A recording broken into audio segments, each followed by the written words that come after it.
הנה קסם חרט בייסיקל רגילה, צבע כחול. נגיד הוא לוקח קלף, איזה קלף שהוא זה לא משנה, נגיד את ה2 לב.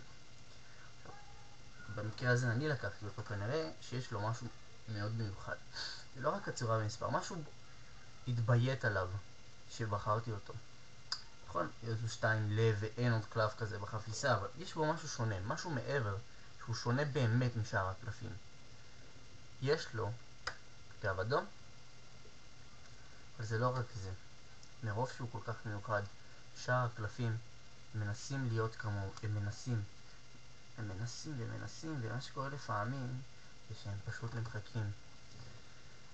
אמנם הם נמחקו, אבל לפחות הם הצליחו לשנות את צבע גבם לאדום, כמו הקלף המיוחד שלנו. אבל מה שווה להיות עם צבע גב אדום כשאין לך פנים? אז הם פשוט ניסו לחזור להיות לעצמם. בסופו של דבר הם הצליחו.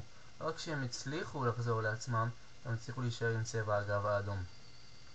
כולם עכשיו מאושרים, חוץ מהקלף שלנו, שאמרנו שהוא מיוחד, יש בו משהו מעבר. הוא רוצה להיות מיוחד.